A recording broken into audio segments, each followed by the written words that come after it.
Hello and welcome to another half-assed... Oh, go away. Hello, welcome to another half-assed gaming show of shows that is gaming. We're doing whatever the fuck. This has been on my wish list for I don't know how long, and then all of a sudden it was on sale, and I was like, I'm a broke bitch, I'll buy anything that's on fucking sale. Oh, look, there it goes. It's loading. It's loading time. It's time for loading. I guess now we wait.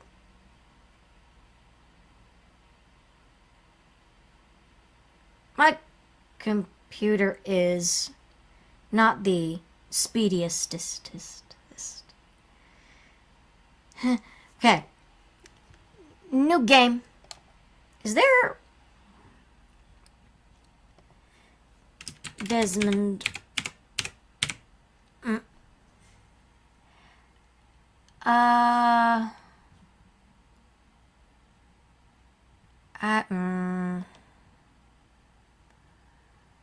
Sure.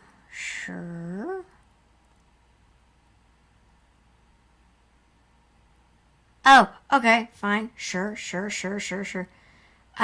You hold the fate of a single man in your hands. You will follow his life from birth to death. Your choices shall define who Sir Brante will grow up to be. Emily Brante? You will decide his personality, social status, and what mark he'll leave on history. With every step he takes at your behest, Sir Brante's character will change and evolve. Your decisions will close some doors for him, but open many others. I don't know why there's no sound. Hold on. Hold on.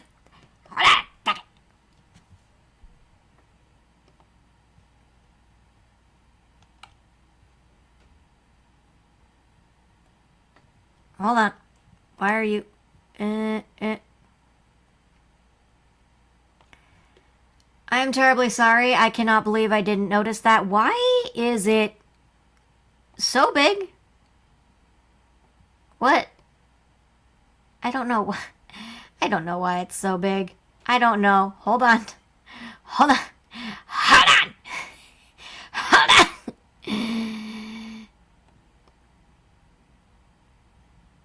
Okay, that's better. I don't. All right. Okay. Don't fucker me, okay, guy?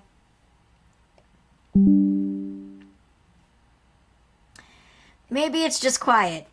I don't know. Does this game come with... No! Shit! Fuck. Every victory will be a struggle. A path paved by paving paths with bitter losses and gut-wrenching failures. Accept the tragedy. This is how you will create a gripping and unique tale for your hero. What will become of Sir Brante, his loved ones, and his world? It all depends on you. It may have helped if I would have known what the guy said a second ago. That would have been nice. I'm good at this. I promise.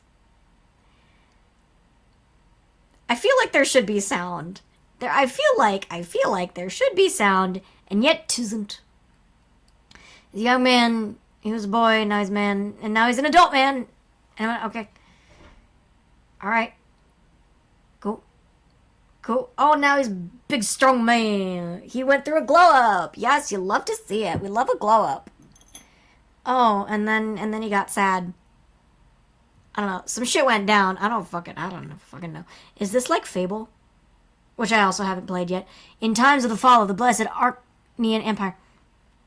This is juice. YouTube. Don't look at me like that. It's juice. I'm verifying that it is juice, and you can't tell I was not otherwise not know.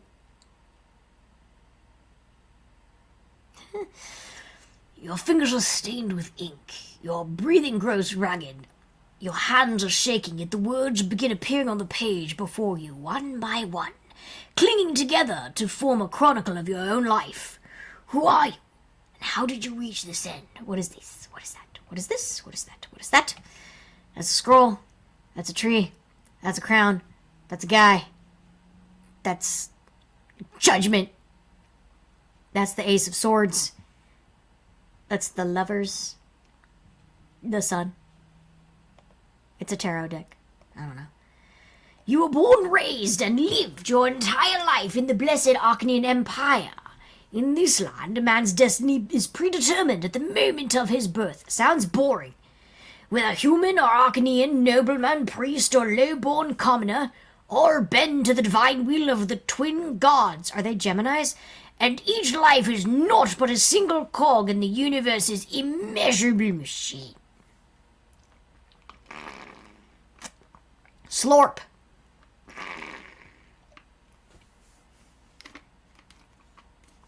Double slorp. The memories come flooding back. They engulf a merciless wave, binding together days that are thrice dead and gone. The dreams of your childhood, your adolescence, your youth spent in the capital. Years of peace teeming with life and a war drenched in blood. High ranks and lowly deeds, opulent palaces, secretive city backstreets, fields of battle and faces. So many faces of the people you held dear, the people who walked this road by your side. Such was your life, now all exposed by ink erupting onto the page. With your every step you come an inch closer to playing the goddamn game. You sought to change the world as you saw fit. The choices of your upbringing, the path you carved in your youth, the fruits of your struggle, the consequences of your sacrifice, all of it led you here, to the end of your time. And every choice had a price. Now, years and years later, the crossroads of your life echo in your memory, the pain and joy inextricably intimate. I have a cat now.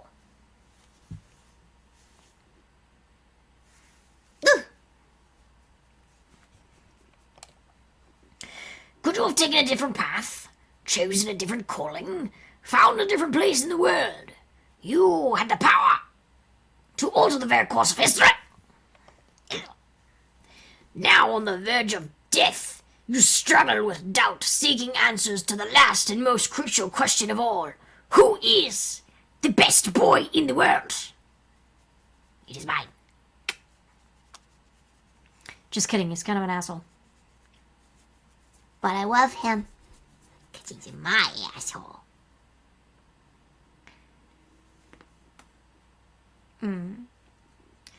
Your life, of all the paths in life, why did you walk this one? Did you choose your own fate? Or was your life shaped by forces beyond your control? Probably that fucking second one. What determines a man's destiny? The man himself, the world around him, a higher power, there is no destiny. Ooh. Okay, so here is... It's both the top one and the bottom one. So the person determines what they do with their life. They determine who they are, what they're interested in. The person determines the person. I'll rephrase that. The person determines not the personality. The ego? No.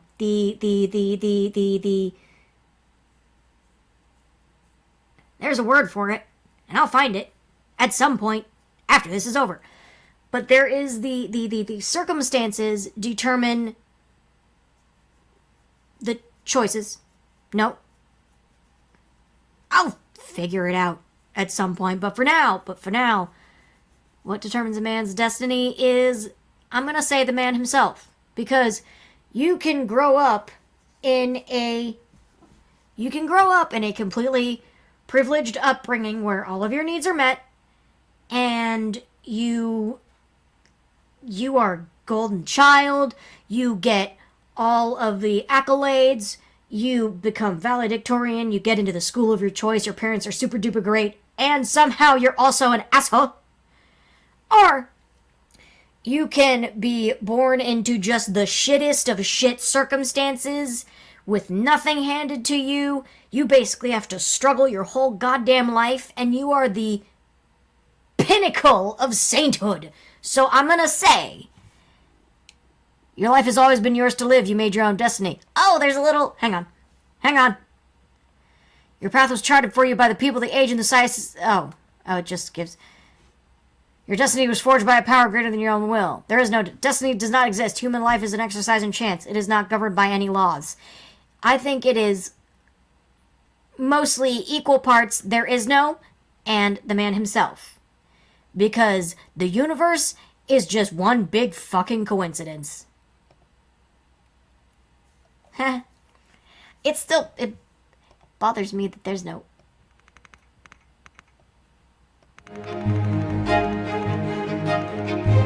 It is entirely possible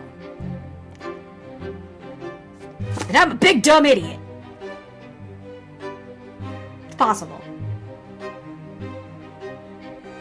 It's probable. It's definite. I'm a big dumb idiot. You can hear death's footsteps drawing near. You square your shoulders and take a deep, full breath. You have found your final answer. I don't know. What is destiny other than a long chain of your own actions and decisions? No matter what happened in your life, you always had a choice. You lived the life you deserved. Only you can answer for it.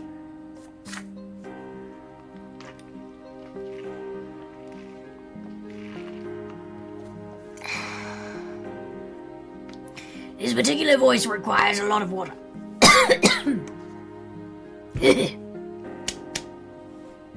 But are you right about this? Is it all true?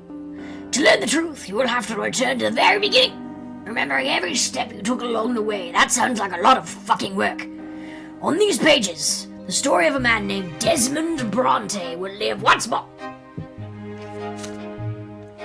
I like that name a lot.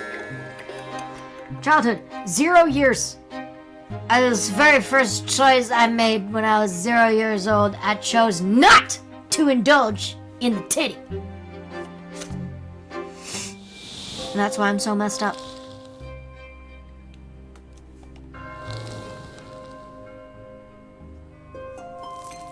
Yeah, okay. Childhood, where life begins. First words, first unsteady steps. This voice is probably going to get annoying, but I am sticking with it. You were but a small child learning about the world in which you were born. To you, everything is so new, so baffling, so unforgiving, like the first time you stubbed your toe. The worst thing that had ever happened to you, and it only gets worse from there. A long, trying life stretches before you, so many feats and faults, so many fateful choices to come. Yet you are already sowing the seeds of your future self, like that time you called the teacher Mommy by accident. You are learning to live and survive in this world, looking for a place within it to call your own, choosing your future destiny. Who will you grow up to be? A fireman. Probably. I don't know. Very early. In chapters childhood, adolescence, and youth, you will live through your hero's coming of age. You will shape the protagonist's personality, his qualities, and relationships. By the end of the prologue, you will determine the estate and future occupation of your hero. Only in adulthood will he start to influence the world around him and even the ultimate fate of the Empire. Who will Desmond Brante grow up to be? So called. Childhood. Oh, I already did that. Even in the personal life of the hero, that can happen in this chapter. The fencing lesson, you dare to study fencing like your father even though you have no right to it by birth. Determination, As a small child, you suffer your first death and rebirth.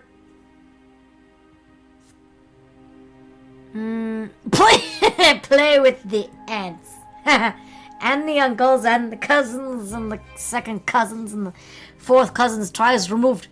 You experience an insight when your mother tells you about the ways of the world and the lots of its inhabitants. Ooh, that might be interesting.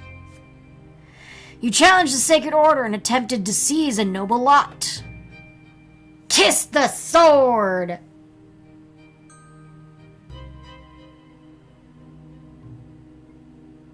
Who's gonna make the first fellatio joke? Because it's not going to be me. Yes, it is. I love to kiss the sword on a Sunday night after a nice glass of wine. That was a terrible one. Somebody else build on that for me. I'm not. You do the work. I'm not going to. Oh, it's year 1118. That's very, very long time ago. That's at least 4 years ago. I'm gonna go with insight. Don't ask me why. That's what I'm gonna do. Oh. Or I can't actually. Personal quality determined which judge. Okay. Oh, how dare you! Your perseverance and strength of character, your ability to get your way, it affects your time, frame of mind, and the skills you have when you grow up. Represents how attentive you are to other people in the world around you. Your ability to comprehend and learn, it affects your frame of mind and the skills you have when you grow up. Inattentive, curious, inquisitive, insightful. Tag yourself. I'm insightful and spineless. Just kidding. I'm a big ol' asshole. But I'm a Virgo asshole, not a Gemini asshole, so it's fine. You're going to strengthen the number of lesser deaths that you have experienced. We're talking the, Le Petit Mot? Is that what we're talking? We're talking the little death? Are we talking the little death? This determines how many times you master.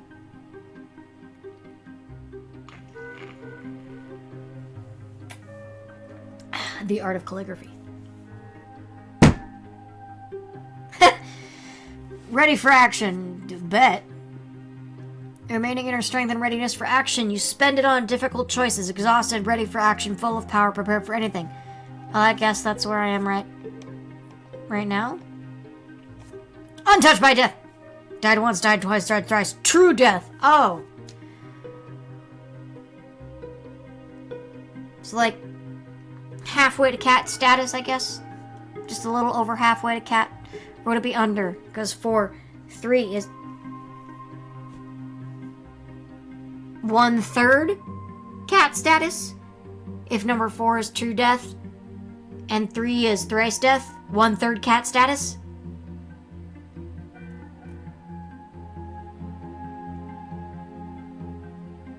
Big brain time. Too bad my brain's small. Sections that open up in this chapter. Destiny screen is now available. Personality screen is now available. House of Brandon screen is now available. Family screen is now available. Okay. Cool. Good to know. Begin chapter. Sorry, that was disgusting. I am still getting over a cold. Which, that is gonna last for about 4 more weeks of winter. First there was nothing. No time, no sensation, nothing but darkness and void. Been there. But then a will breathed life into nothingness. Matter and spirit were set in motion. History began its march. Unfortunately.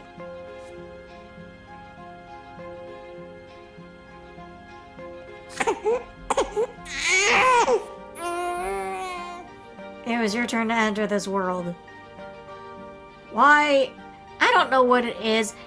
It's not maternal instinct or whatever, but like baby cry make me upset. Which is wild because I am really good at holding babies when they cry and being like, it's okay, you're fine, and just letting them scream in my ear because they're just a baby. They don't know. They're experiencing a whole entire life right now, and they was just inside a wet, squishy belly, and that was great. And now they have to suffer with things like temperature and texture and flavor and hot and cold. And it's like, it is easy for me to be like, oh, it's okay, you can cry all you want. But at the same time, in the back of my head, I'm like, upsetty spaghetti-o, why you scream? Please stop. I'm scared.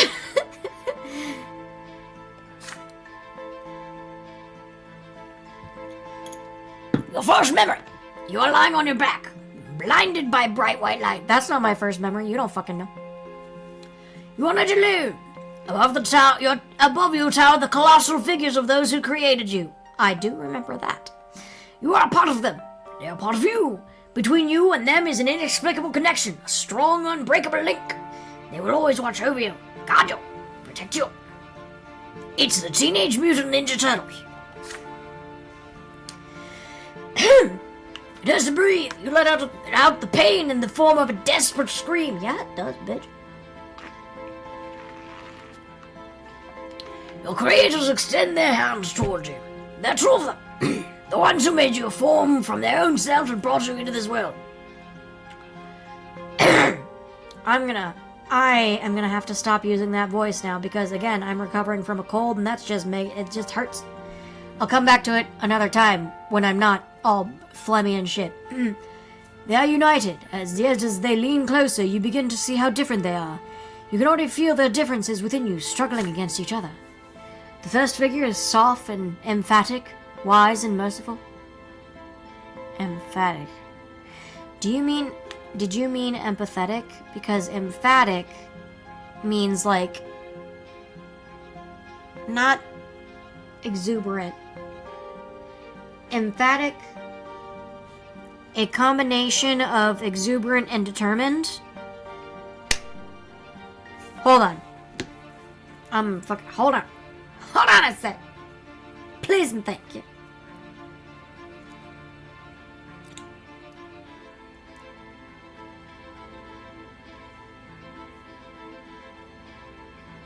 Ha! Expressing something forcibly and clearly. So yeah. Determined and enthusiastic. That's what that means. So I'm assuming they mean empathetic. Can you tell I was that guy on MySpace that corrected everybody's grammar and had no friends? Can you tell? Deep lore. The love that emanates from it wraps you head to toe like an invisible blanket. The warmth from it is never ending. The second figure is strong and powerful, commanding and noble. It is harsh but fair, a beacon of guidance, a force of protection, and merciless punishment for every misdeed.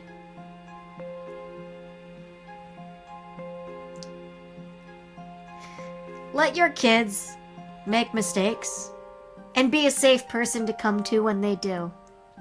That's all I'm gonna say. Otherwise, I'll get mad. Yet there is also a third figure. It is like a shadow, barely seen behind them, yet already pulsing with an unbreakable will to live. It is the very will to live that is now growing ever stronger within you. A soft, open palm, a strong, closed fist, a lingering, distant shadow. You struggle to loosen the swaddling clothes wrapped around you and extend a tiny hand into the world. Reach out at the palm. Reach out to the fist. Smile at the shadow. Ooh, willpower. Yeah, I'm going for fucking willpower, thank you. Your first smile appears on your face, awkward yet genuine.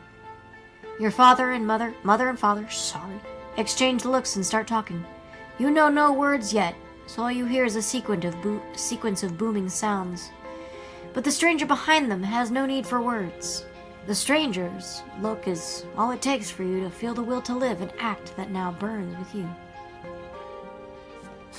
Within you. Sorry. And full of power! Ow. The shadow brings a finger to its lips, as if to say, there, baby, don't cry. This is our secret now. And then the shadow melts into the light. Am I gonna be a necromancer? That'd be cool. Anyway. 1118 is the year of my death. Your life in this world begins. How will you live it? Shittily. Probably. If this life is any indication, what's up? I am 1 years old. As the days go by, you learn to tell your parents apart. The one with the mustache and the one without. You recognize your father by his heavy breath and strong, cold hands. He visits you rarely. Oh. Why? Why did you have to talk about my personal life? Terribly rude. Hello there, little Desmond Brante. Mother's tender voice, however, follows you day and night. Lydia Brante. My, you're growing so quickly, my child. Why does she look like that? Did they have hair product back in 11 and his summer? Did they have hair product? There are 2 more children in the family named Stefan and Gloria. Gloria sings songs to you. She often dresses you in tight clothing and gently holds your hands as you learn to take your first steps. Don't put babies in tight clothing. They don't like it! As far as I know, I haven't been a baby in a very long time. Stefan likes to sweep you up and pinch you and toss you into the air. Oh, look, this is your brother and sister. Yeah, you're my little brother. We're gonna play together, but I'll always be in charge because you were born a commoner. You look like the older brother from Home Alone. Be quiet, you. He doesn't understand yet. Come on, baby Desmond. Let's go play in the yard. It is hot outside, you birds. It is hot outside. You grip your brother's hand with one hand and your sister's with another, and they help you walk down the giant stone stairs. Then you sit on the ground and start exploring the sparse blades of grass with your fingers. It tickles. In the sky far above and away from you is a gigantic pillar, a perfectly straight stick made of light. It is so bright, it hurts to look at it. That's the sun, bitch! Why are you staring at the shining pillar? Oh, it is a pillar. Sorry. It's not going anywhere, you know. Hey, I want to play hide and seek. Maybe I don't, bitch. I'm 1. He's just a little baby. How's he gonna play? Then you hide him, and I'll try to find both of you. You have no idea what they're talking about, but you support them with happy cooing. This is strange, but so exciting. Stefan and Gloria glance at each other, then your brother walks to a big tree, closes his eyes, and starts shouting something. Gloria takes your hand and walks you through the yard. Your sister takes you behind some thick bushes by a tall wall. The light from that light stick. It's a shining pillar. Oh my god. It's a shining pillar. Get it right. You can't see home from this place. The ground is crawling with tiny black bugs. Gloria sits you down on the ground and puts her finger to her mouth for some reason. And then she's gone. You left a baby? Are you stupid? Are you stupid or are you dumb? Are you dumb or are you stupid? Are you stupid or are you dumb? Yeah, let's just leave the 1-year-old in the fucking bushes. 0 out of 10. Worst babysitter ever. 0 stars on Yelp. You can no longer hear Stefan's voice. Gloria is nowhere to be seen. You feel colder. The bugs are no fun to play with. Yeah, not until you're like 4 or 5. You've been sitting there for a long time, completely alone. Nobody checks on you. Did they forget about you? Did they abandon you? Cry loudly. Willpower, +10. Determination, +1. Sit there and wait, perception, +1. I'm gonna say I already have 10 willpower, so we're gonna up the determination a little bit. Cause like we gotta even this shit out. You get up on your feet, swaying a little bit. Carefully, you take your first step, then lose your balance and plop down on the ground again. But you are determined. Obviously. You get up again and keep walking in the direction Gloria went. You walk out of the bushes and further toward the wall of the house, and then the most tender and gentle hands in the whole world embrace you and pick you up. Aww. Mother has found you.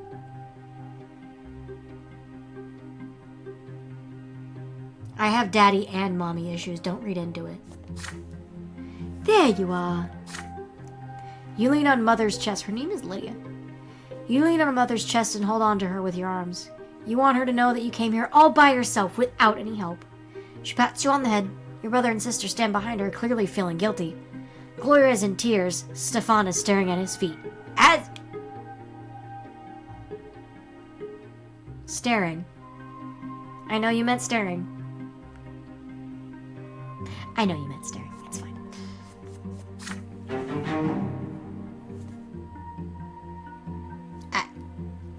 Unless these children are like 5 and 6, you have no excuse for leaving a baby all by themselves. No excuses. Get it done. Home Depot. You hug rather tightly. She is here now.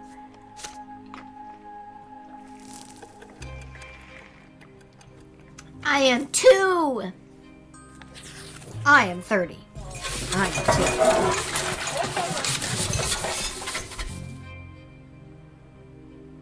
Fuck was that noise?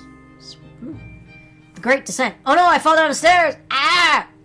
Another memory. You are still a little child, but you can already talk and run around on your own. Today is out of the ordinary.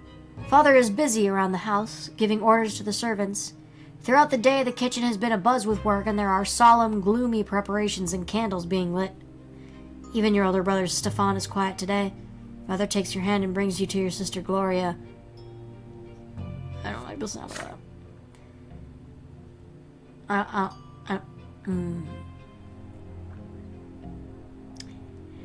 I have no reasoning for this. I have no evidence to back this up.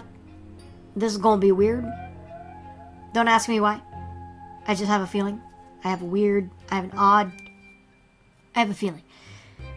My son, today's the Great Descent. We honor the day when the twin gods descended to us. We must spend this day in reverence to the gods. You're too young to understand, so just do everything your sister says for now. Gloria takes you to the playroom. There are no toys there, no chairs. Even the carpet has been taken away. There's nothing there but a bare wooden floor. See, this is weird. Today we're not allowed to go to any other rooms, and we'll be eating nothing but gruel and stale bread. On the day of the Great Descent, everyone must be where they belong. Anyone else feeling like this sounds a little culty? A little cultish? A little cultificated? I think so. It is quiet. Unusually so, because it's a cult. Muffled voices from beyond the door are all you can hear. You are sitting on the cold floor, confused, with no idea what to do. Then you hear your sister's voice. A lonely song in the empty room. It is a little song that Mother taught her. You hold your breath as you listen to it. When the twins came down to earth, they brought lots for every birth. Let us count them, 1, 2, 3.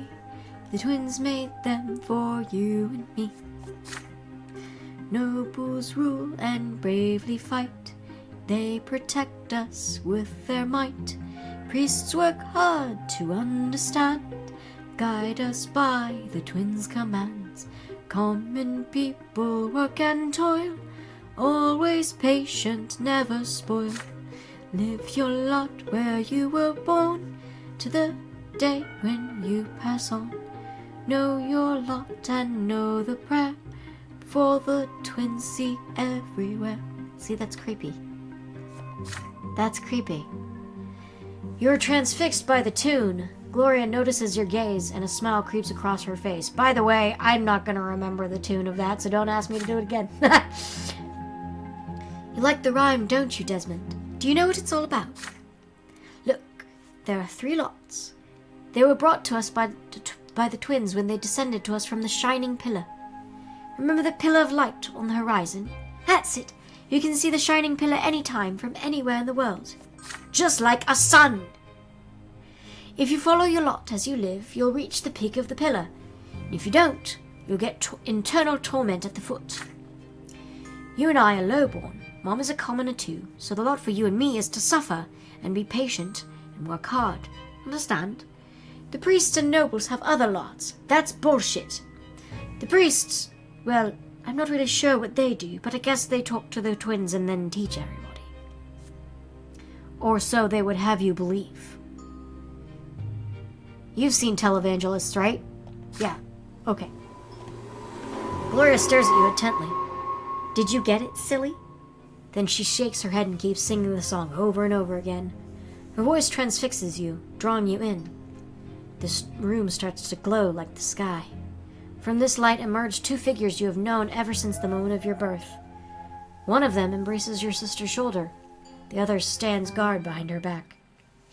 You watch this happening before your very eyes, unable to turn away.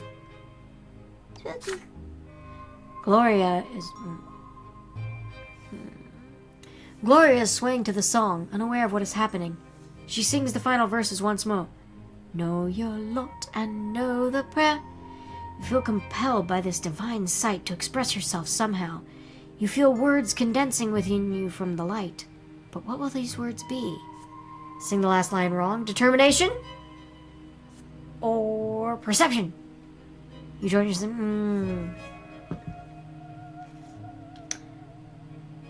You know, because I personally think the whole thing is bunkum and bullshit and garbage, I'm gonna sing it wrong.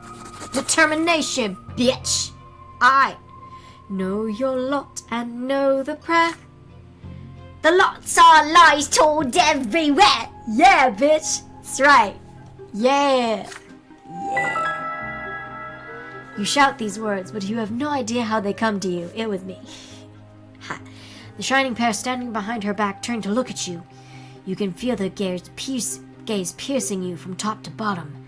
When the moment passes, they melt into the dim light coming from the window. Now Gloria is staring at you. You see disappointment in her eyes. Good. Desmond, that's not the way the song ends. Why did you ruin it? Because the song is bullshit. And I am not going to kowtow to no invisible beings that ain't telling me what the fuck is what. Thank you very much. I've already been to church and I unsubscribed. Thank you. You shrug, quite pleased with your You shrug, quite pleased with your cleverness. Good. I would be too. Very clever. I am very clever. Thank you. I'm a very clever 2-year-old.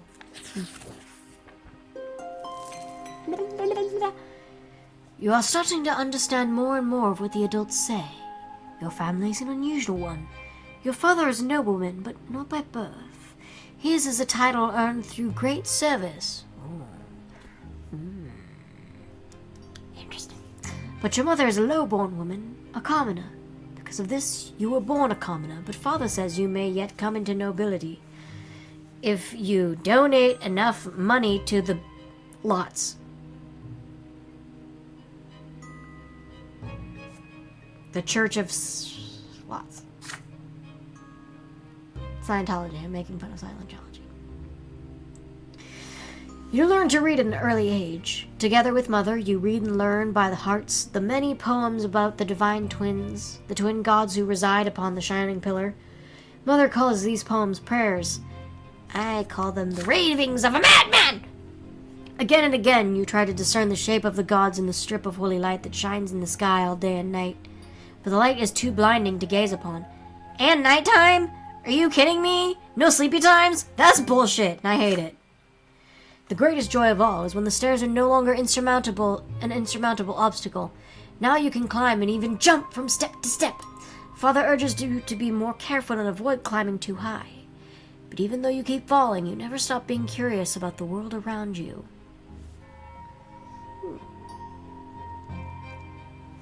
I don't know necessarily if that's foreshadowing, but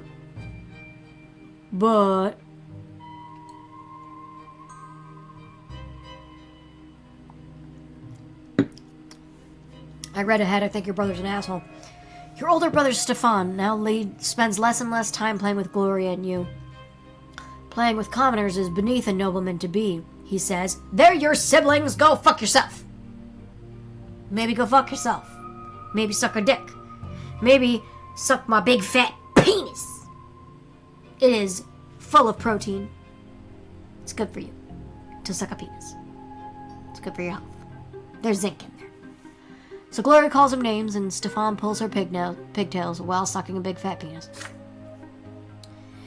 One fine evening, Father gathers you all in the sitting room with an announcement. You will have another little brother or sister soon. Gloria asks him to bring home a little sister. Another brother would be too much. Girl, you have no idea. Sisters are intense. Like WWE in my household on a regular basis from the ages of 4 to...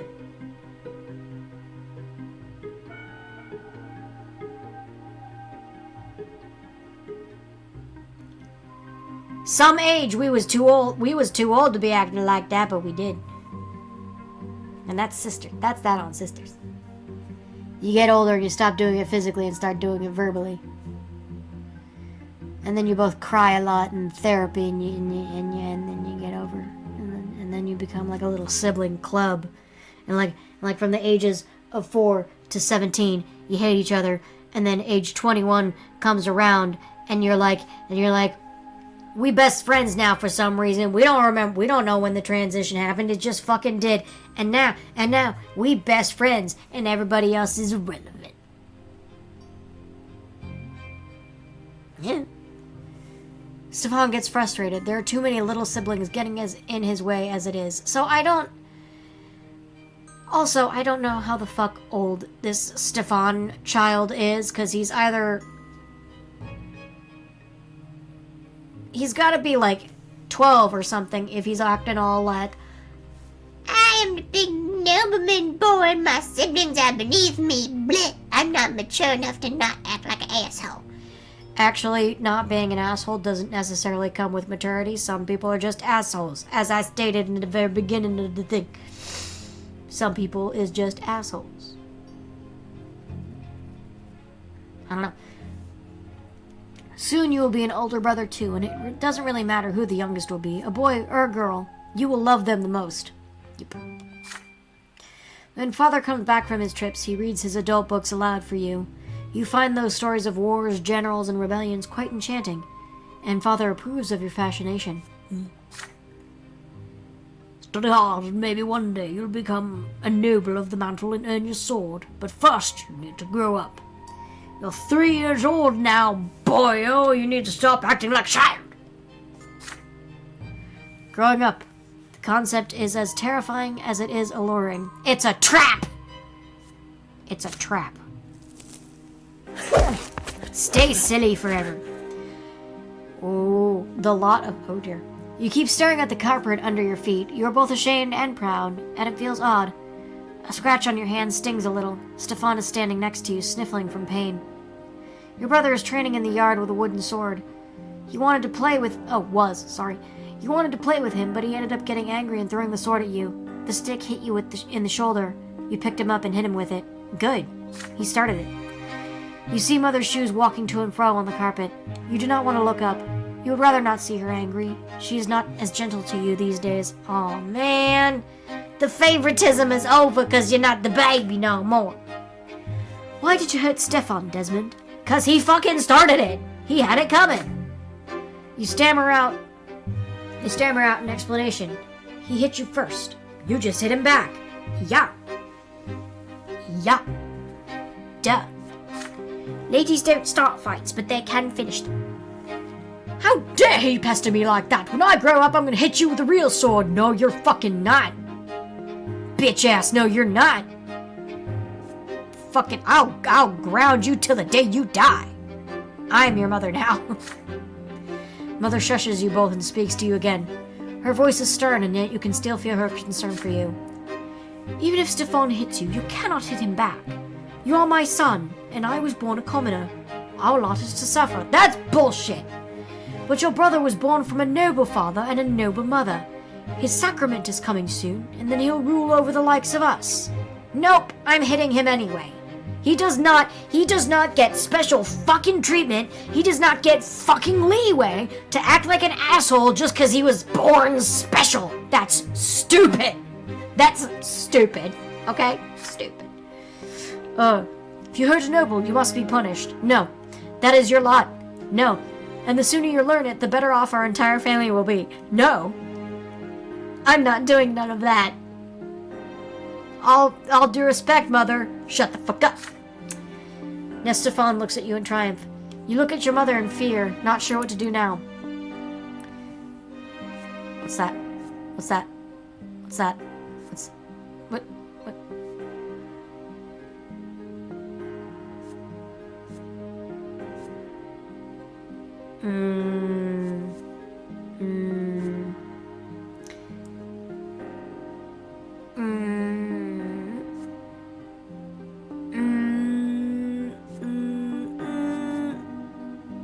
Yeah, see? Yeah, that my willpower goes down. I don't care if there's a special little unlucky boy. I'm not doing that. You cannot manipulate me like that. I will not be fucking fucking manipulated with your special little, unlock emoji.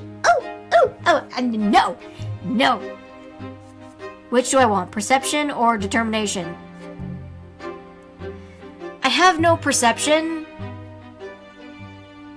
but I'm gonna build up my determination. I don't know, man. I'm building up my fucking determination. Fight me. You break out of Mother's arms and start screaming. You're innocent, you cry, and if he hits you, you'll hit him back. All fear and shame are gone. You stand up straight and stare defiantly into Mother's eyes. Her expression grows bitter. She catches you by the collar of your shirt and drags you down the stairs. And I will not! I do not care what you mete out. I do not care what shit you do to me. I am not going to accept my fucking lot. I am not gonna do it. Okay? Okay. I have to calm down. I'm doing this for your own good. Do not defy me, Desmond. You're born a commoner, my son. Power and will is not your lot. This is Stefan's lot. He'll become a noble soon. Life for you and me is humility and suffering. You have to accept it. I will not. I refuse. You are flogged in front of your entire family. The pain burns on your skin again and again. You clench your teeth and hold back the tears. This is the only time you can prove that you are your brother's equal. It is the only way you can prove that one day you will have the right to rule and fight. Bitch, yeah. Active determination. Whee! Hee-hee! I think we're gonna go. I don't know how long this chapter is gonna be, so we'll see how much longer before I cut it off and end the video. We'll see. Mother mostly stays in her chambers now. With each passing day, she grows heavier and her features get rounder. Oh. It gets difficult for her to walk, but she still smiles all the time. One day she takes your hands and puts them on her big belly, and you feel a movement deep inside her. You will have another brother or sister soon. Or it's that creature from Alien. Hard to tell. Gloria takes you on the walks to the yard now. You explore the yard together under the evening light of the pillar, and she sings you songs and tells you amazing stories. Hey Desmond, do you want to hear a rhyme? I wrote it myself. There's even a bit about you, but don't tell anyone, okay? Writing poems and songs is only for nobles. Again, stupid. If Mummy hears about it, I'll get flogged. Remember how you got flogged for hitting Stefan? I write poetry. Fucking fuck. Our judge is my second father. In the past I had another. Mother says the twins are great. Says we should not fight our fate. Brother loves to jump around. Please don't fall down on the ground. See, I wrote a little rhyme. Please don't tell them it is mine. Aw, that's cute.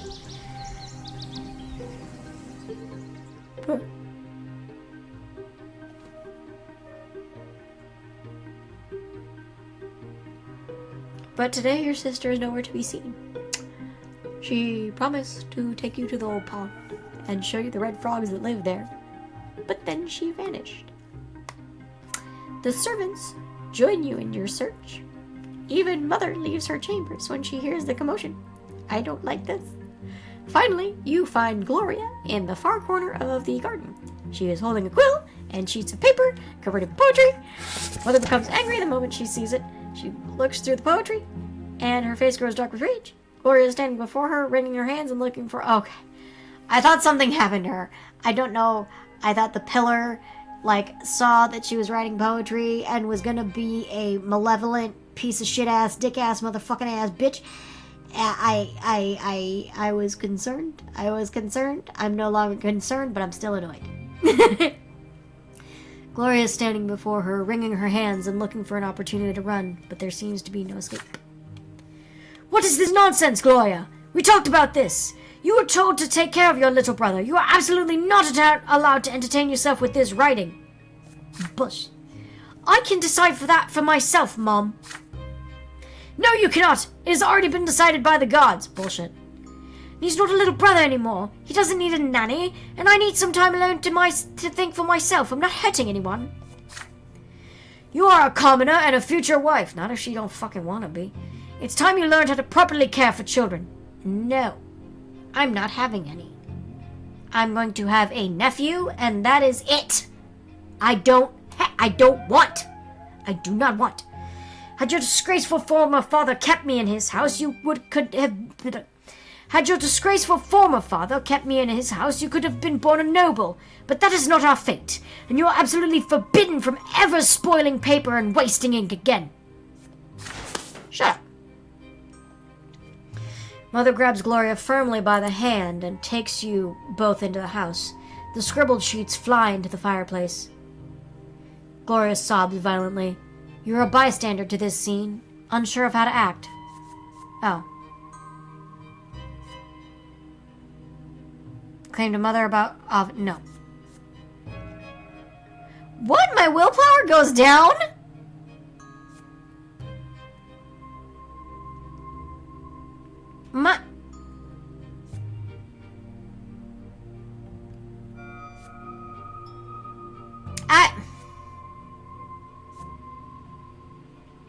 Fuck you, I'm comforting my sister. Fucking... That's... stupid. That is stupid.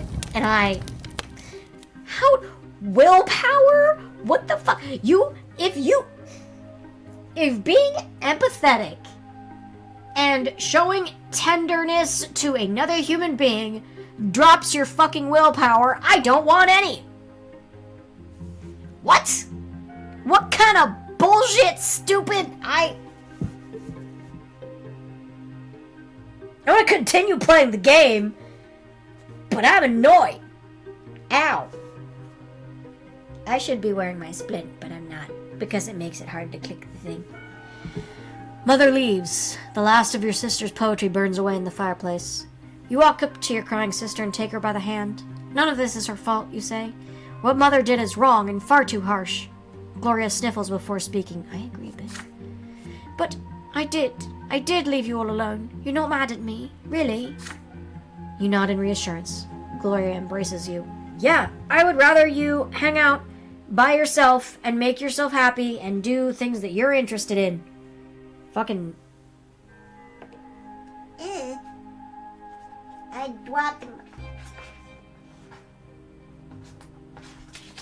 I dropped my post-its. I need to have something to do with my hands. And oh. I found it. I need something to do with my hands.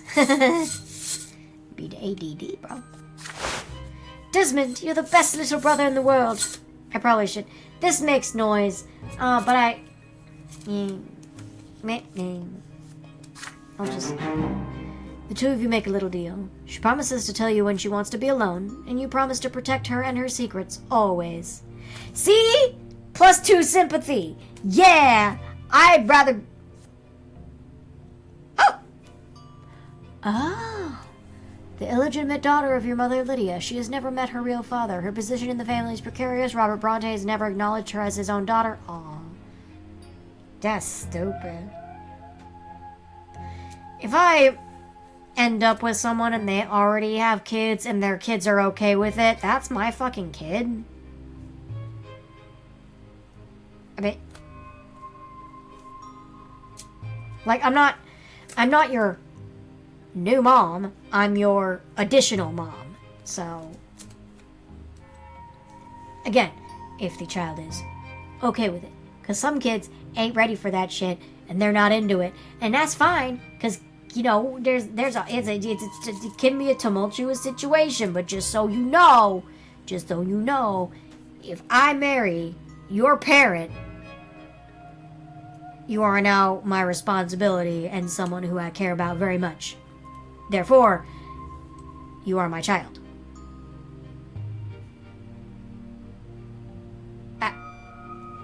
Some parents are stupid.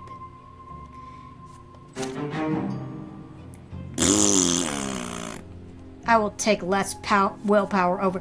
And again, I also hold the fuck up. Hold the. Why would the willpower go down when you are showing that you have the mental, not capacity, that's not the word, when you are showing that you have the mental fortitude to disagree with something that is wrong, that you know that is wrong, and show empathy to another person, why would that make your willpower go down? If anything, it should leave the willpower alone. I'm just saying. Excuse me. Ba-ba-ba-ba. Ba-ba-ba-ba. Ba-ba-ba-ba. I think after we get to the next... Yeah. After this segment, when we get to the next year, I'll cut it off there and we'll come back to it another time. Eventually. It is not... It's not the same as House of Rules. That video is not up yet because there's... I have to like... Whew, it's... The follow-up, I am not going to finish House of Rules on camera. I might do it in my downtime. I'm not going to finish it on camera just because it was a lot for me. There are certain versions of video games that I have a really hard time with. I struggle a lot. And I will eventually put that sequence on my channel. It's hard for me to watch. So it's also, when it shows up, it's going to be mostly unedited. So, anyway, tangent. I will continue this one, because it's a different thing. I will continue this one. This will have multiple parts, I can assure you. That one will not. No. Mother's in her armchair, knitting pants and socks. Father spends less time at home now because he sucks. Mother says he's very busy with his important job. He is a judge after all. No, it's because he sucks. One day you decide to ask Mother about Stefan and Gloria. How come they're brother and sister to you, but not siblings to each other? Because, Mom... Well, my dear, I didn't give birth to Stefan, you see. He's the son of another mother. And Gloria's the daughter of another father. Come now, don't knit your brow like that. You'll understand when you're older. I still think it's stupid. How is that even possible? You're all family, are you not? Yeah, I'm saying. But...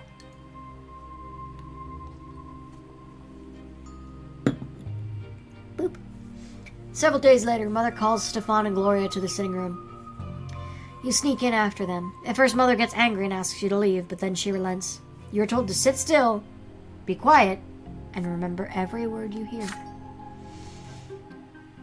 When you enter the temple, bow to the twins.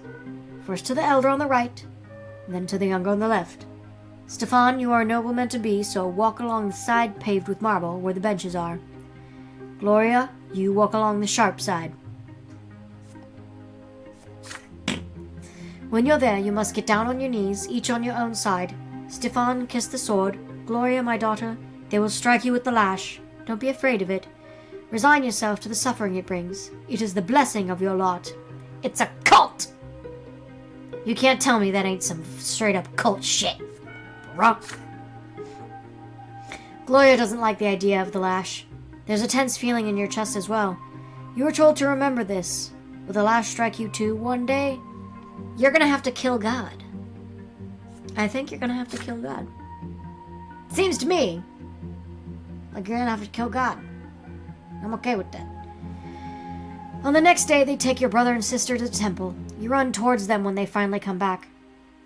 The back of Gloria's dress is soaked with blood. She's hunched a bit, sobbing quietly. Stefan is putting on airs, acting prouder than ever, 'cause he sucks! Nothing else looks different about them. It's like all is the same, and yet everything has changed. Each of them has accepted their lot. And I'm not going to... Oh, yeah, indifference. Ass. Oh, unity goes down.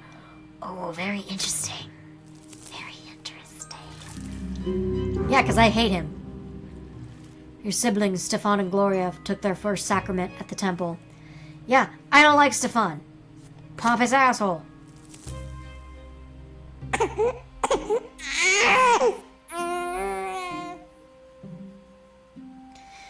You eye the little bundle in your father's arms with curiosity.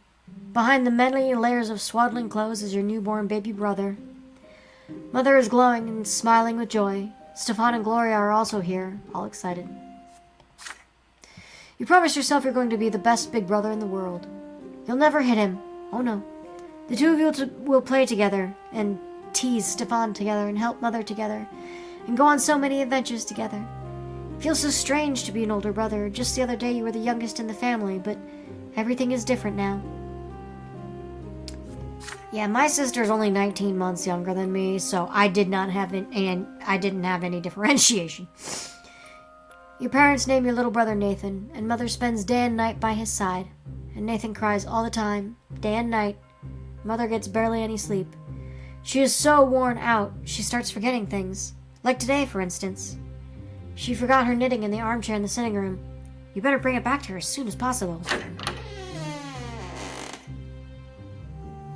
You run to Mother's bedroom. You miss her smile so much. You walk in without saying hello and give her the knitting, but instead of gratitude, you get an ice-cold, exhausted stare. Nathan is also there, screaming all the time. Go away, Desmond, you're bothering me. She spits these words out through her teeth. You look at the bawling newborn. She can't even get her minute of respite. Enough already! When are you going to stop? I just want some peace and quiet!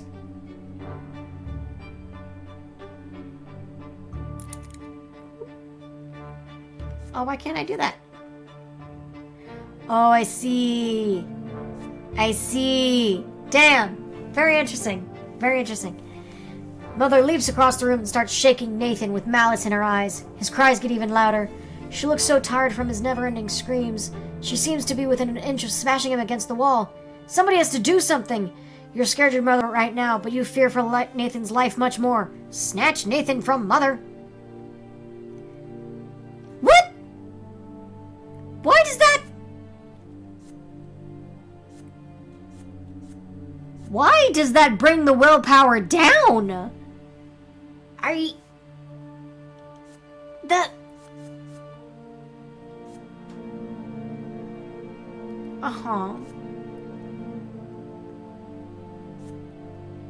Oh God,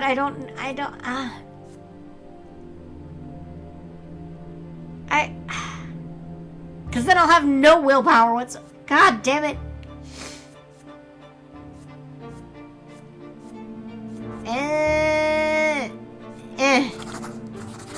Because I still want willpower. Mother keeps shaking Nathan violently, and you cannot stay away any longer. He is no longer bawling, he is shrieking. Just leave me alone! But then out comes your voice, so loud it drowns our cries. No, it's not Nathan's fault, Mother. You're just tired. Please don't do anything to my little brother. If you have to punish somebody, punish me instead. He's too young, he won't understand. Your mother freezes and looks at you, her eyes two narrow slits. Her stare is cold and full of pure wrath. So pure you cannot help but recoil in fear. Oh God. Are you trying to teach me how to take care of a child? Are you giving me lessons on calming a newborn baby?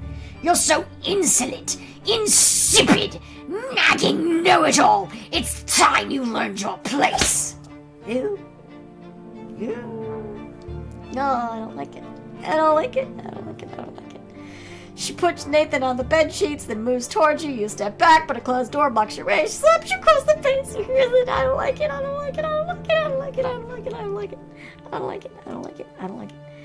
Your ears ring from the heavy blow, and your cheek burn from wrath. You wince and close your eyes, expecting a second slap, but nothing comes. Nothing but your mother's heavy breath and Nathan's shrill cries. I don't like it.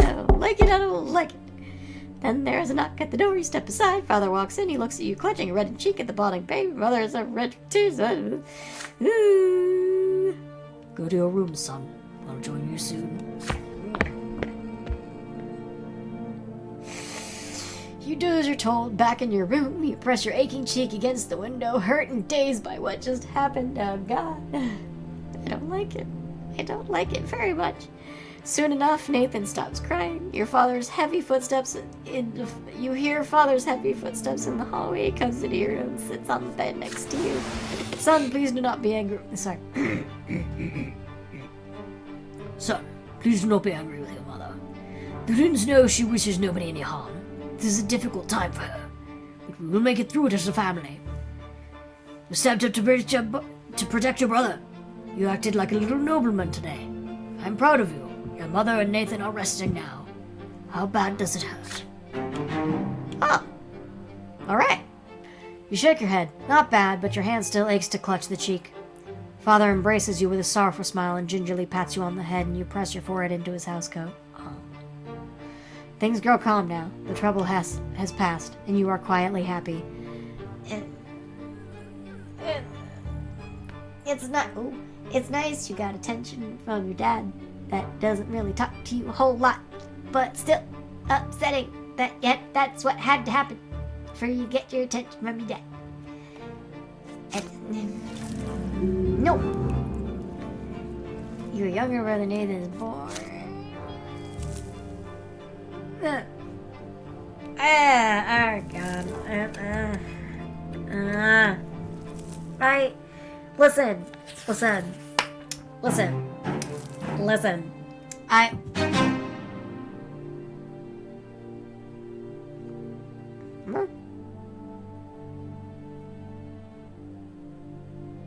Okay. I'm gonna stop right there. I understand that this game is called The Life and Suffering of Sir Brante. I am one of those people that reads shit like this I always read it and get to the end. I read shit like this and get to the end, even though it says this is a book about suffering. And the whole time, I'm like, there needs to be a redeeming quality at the end of this book. And then it doesn't happen, and then I'm upset. But the book was still good, so I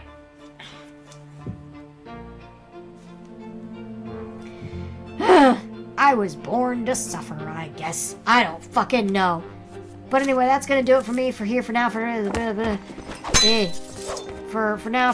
right now. So, thank you for joining me. I'm terribly sorry about the very beginning. I don't know. I think I was doing another recording of something else, and I had to and I forgot to do. So I am terribly sorry for the very beginning, and it'll probably happen again at some point, because I'm a little inept when it comes to technology. I was the one that set up the DVD player in the 2000s when we moved from place to place, and then the red, white, and yellow plugs became irrelevant, and now I don't know how technology works anymore. So, thank you so much for joining me, and have a evening, morning, afternoon that is of some kind of quality that is an adjective. Goodbye.